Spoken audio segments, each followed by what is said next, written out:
Hello everyone, in this video I'm going to explain to you what is an XML document. What is XML declaration, elements, attributes, comments, and character entities.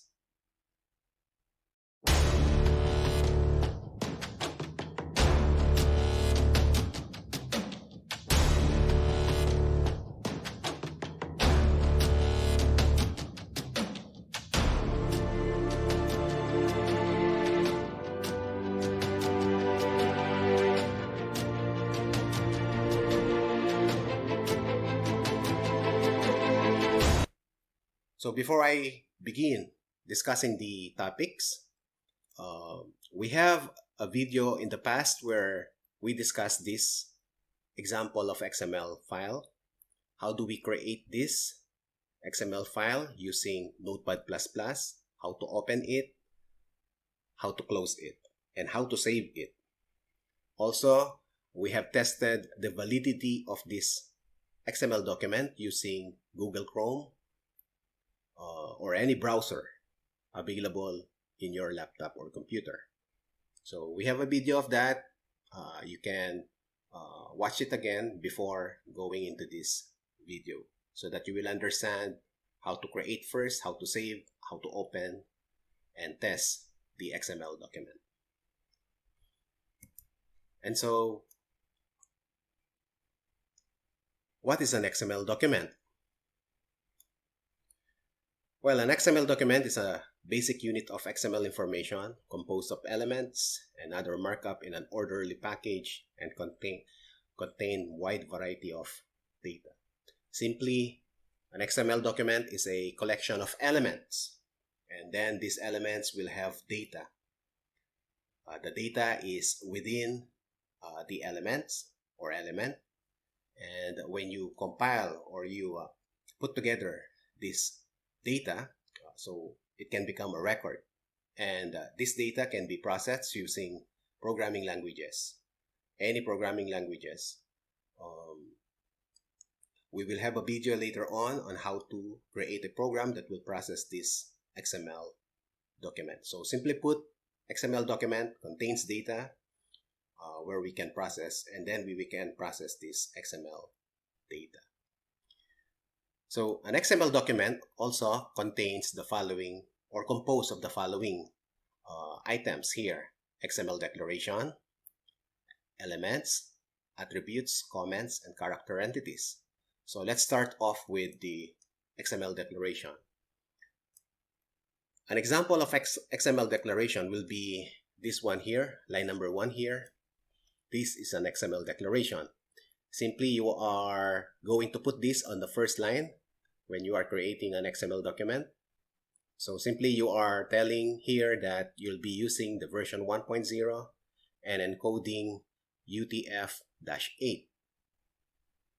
So as you all know, UTF-8 is a character encoding capable of encoding all the more than 1 million valid characters.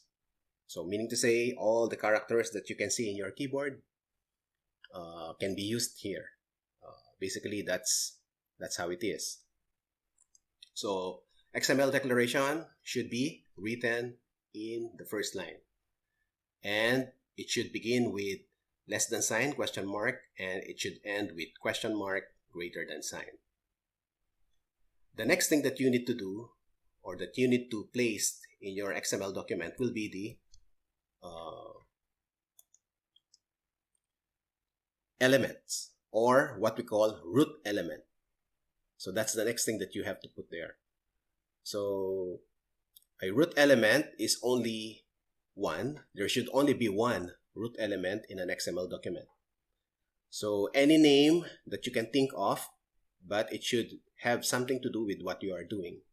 So in this case, we are collecting, or we are forming a collection of records or information about our employees, or for example, employees. And so we may call it as contact info. Okay, contact information of the employees or people. So we may call it as contact info, as you can see here. So this is an example also of an element. So the first element that you have to put, once again, is what we call the root element. So it should have a beginning and ending here. So beginning element and ending element. The ending element will always have the slash there. So slash and then contact info. Okay, so that is what we call the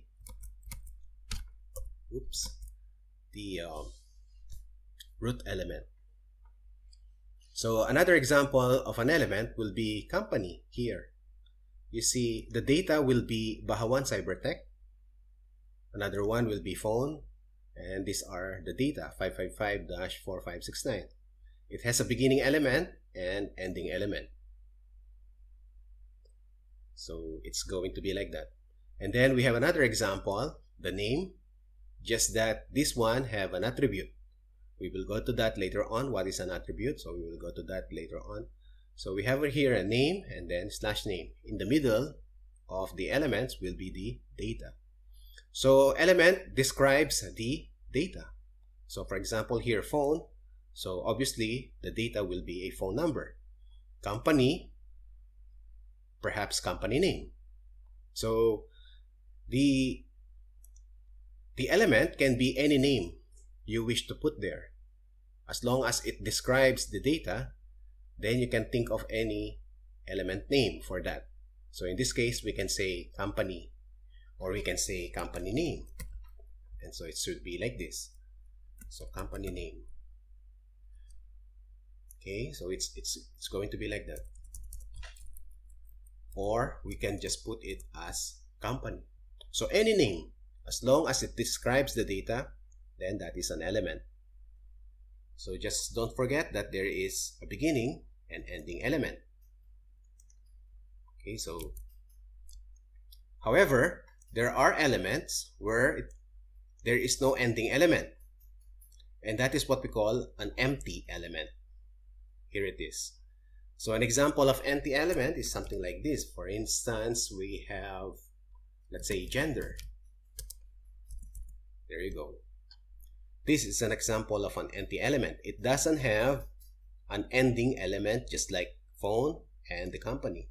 However, the slash here will serve as as you can see here, we have a slash here, a slash and then greater than sign. So the slash there, the slash character will serve as the ending element. So to have an empty element, it will be something like this. So this is an example of an empty element. It doesn't have a data.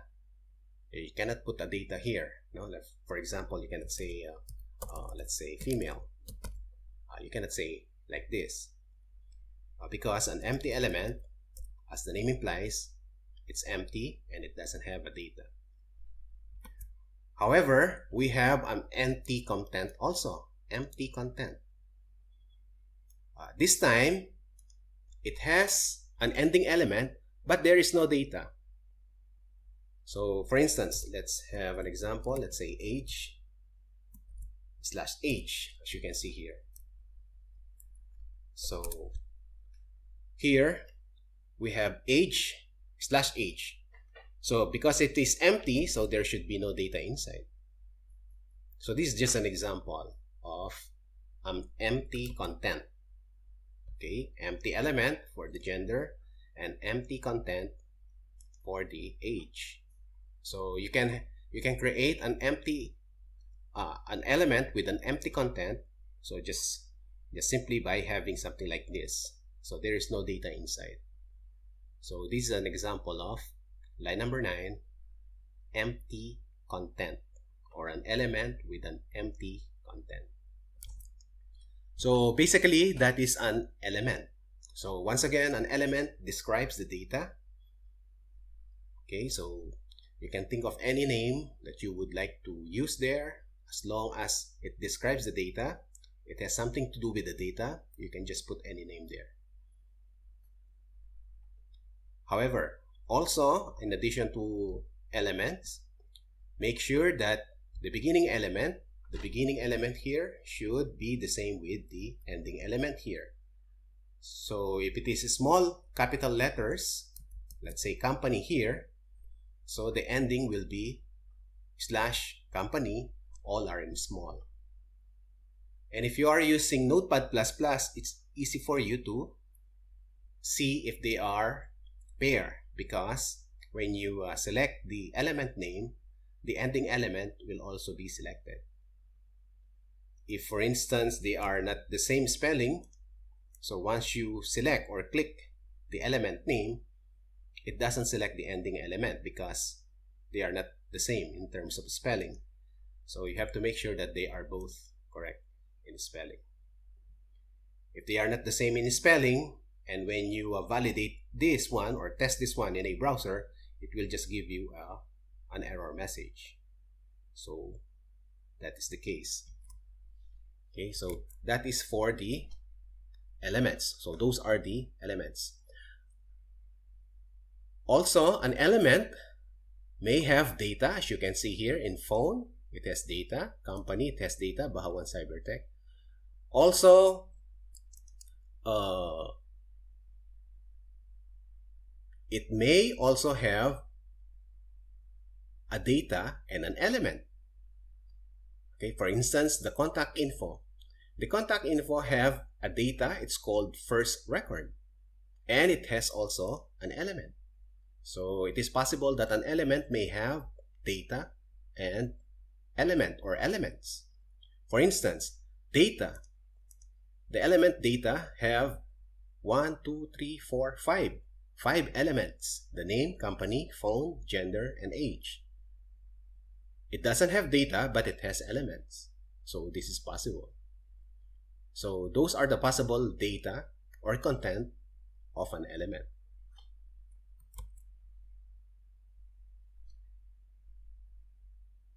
Next off is the attribute. So an attribute may serve as additional data to describe the element or the content of an element. For example, here we have here name element in line number 5. So we have here Mike Perkins as the data. So perhaps we are referring to a name of a person, and an attribute of age and address. So like I said, an attribute may add or may help, can be an additional information that will describe the data. So in this case, we have here age 40 and address Shinas. So we may think that Mike Perkins here, the age of Mike Perkins here is 40 and he lives in Shinas. So it's like this. So an attribute can be written or should be written in the or inside the first element or the beginning element just before you end it. Right? The ending is greater than sign here. So before you end it, you can put the attributes. An attribute is always a name-value pair. So there is a name, for example here age, and then the value here is 40. And the value will always be enclosed in single quote or double quote. So in this case, it is double quote. For the address, it could be single quote, something like this. Alright? So it's a combination, no? So however, if you use single quote in the beginning, you should end it with a single quote. So in this case, address equal Shinas here. Or if you will be using double quote, then you should end it with double quote here, such as this example here, age equal 40. An element may have more than one attribute. Okay, for example, let's have another example here, gender. We may have here, let's say, value equal, let's call it M for male. So this is possible. So an empty element may have an attribute. But again, it will not have a data, but it may have an attribute. In this case, line number 8, gender value equal M. Okay, so that is an attribute. It is placed in the beginning of an element or the beginning element. Also, you may not use an attribute more than one time. For example, here, you will be using another one here, age equal, let's say, 50. You cannot use, again, the same element name here, because attribute name here, because you have already an age here. So you cannot use it anymore here. So this is not a valid attribute. So that is an attribute. Okay, so you may put more than one attribute in an element. The next will be comments. Comments can be used to perhaps discuss a particular part of your XML document. So for instance, we may have here, let's put a comment here. To put a comment here, it could be something like this. Sorry about that. It should be like this here. So it is enclosed with less than sign, exclamation mark, minus minus, and then the ending will be minus minus greater than sign. So in the middle, first record is considered as comment.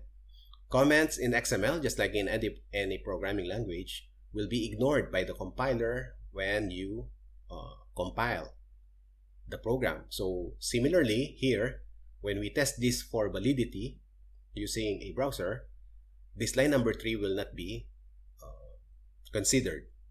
It will not be part of the XML document, and so therefore it will be just be ignored. So just like that. So another use of the, like I said, the use of the comment is to place there a comment. For instance, you may say here, this is the first record.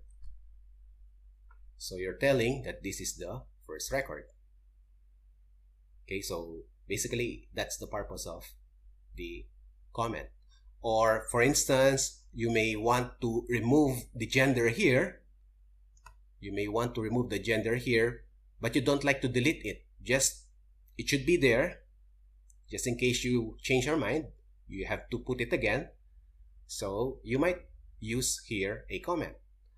Okay, another way to put a comment here, by the way, is to right-click, select first the content where you would like to become a comment, and black comment here. Select, right-click, and select black comment.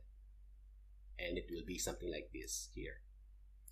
You can type it directly, or you can do those steps that I mentioned.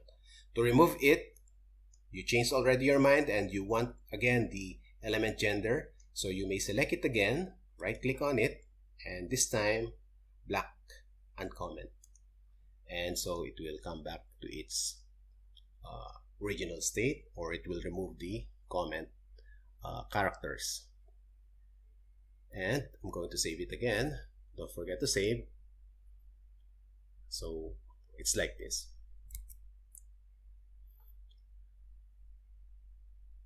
And then we have here character entities. These character entities, these are just 5. These are characters where these are special characters where you cannot directly type them because they are considered special characters and they have a different meaning. For instance, the less than sign. The less than sign may have an error if you will use these characters, the less than sign, and these characters here. They are just 5, the less than, the greater, ampersand, apostrophe, double quotation. So if you will use these characters as your data inside an element, it might create an error. So as you can see here, we have a different color now here. So less than, slash phone. So you see, when I remove it, it will go back to its original color coding. So if I'm going to put it again here, as you can see, this signifies an error. So we don't need to, by just looking at it without compiling it in a browser, we will know that there is something wrong here. And it will not work really when you validate this using a browser. So simply because the less than sign cannot be used directly here. all right, because it will be confused. As you can see, there is beginning here, element, and then there is an ending element here. So we have here minus, less than sign, sorry, and then we have here a less than sign again. So it will be considered as a error. So we have to remove that. No? So what if you really wanted to put it there? So this time, if you wanted to put it there, you have to use, instead of less than sign, you have to use ampersand LT semicolon. So if you want to have a less than sign here, so you may have here ampersand LT semicolon. So it's going to be something like this. So if I'm going to save it, there you go. Okay. So it will, when you run this one, it will give you, or it will show to you, less than sign. Let's try this so that we will see it if it will work. For instance, I'm going to launch it in Chrome. Launch in Chrome. So I'm going to hit that one, and you will see that we have something like this here. All right. So another way to do that is by, it's by opening your folder where you saved it, opening the file, or open the folder and then find the file where you saved it. For instance, we save it here. So click and drag. So for example, to test it, click and drag something like this. So it's the same thing.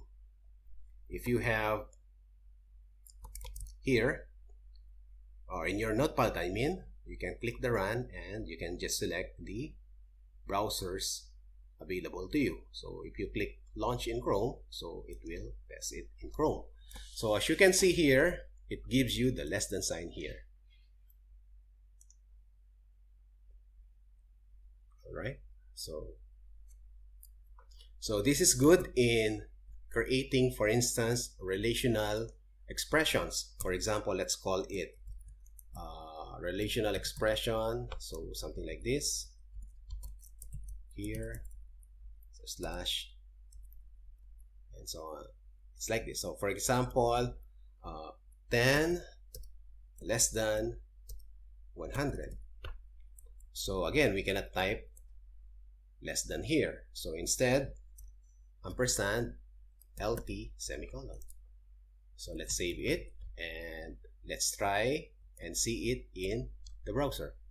So since it is open, all I need to do is to refresh it, and there you go. So it is less than sign here. If I did not use it as something like this, ampersand less than LT semicolon, or entity, character entity representation, what will happen? See, there is already a mistake showing up here. So if we will test it here in the browser, there you go.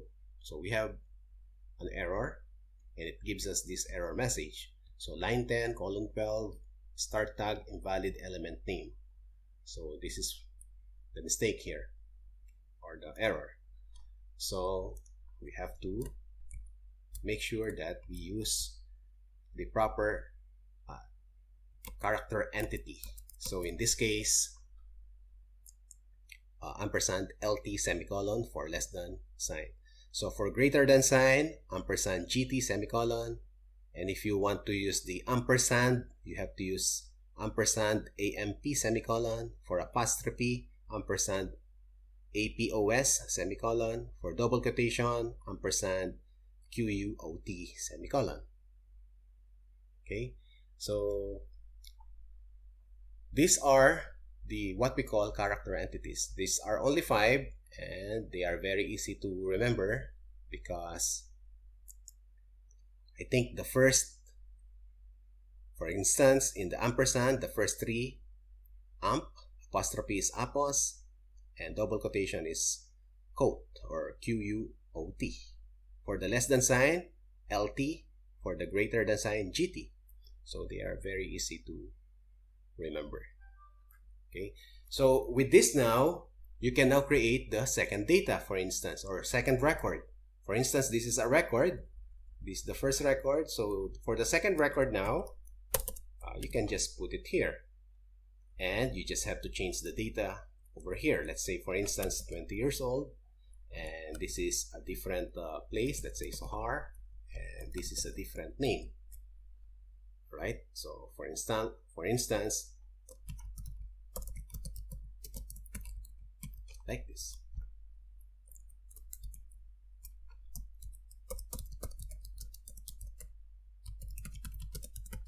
And so on. You just have to change the data. So we have here 2 records.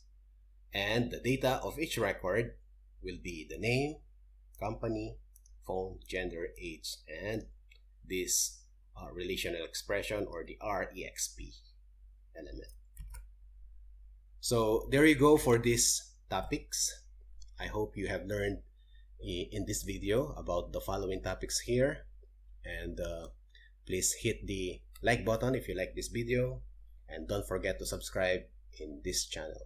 Thank you very much for watching, and see you again in the next video.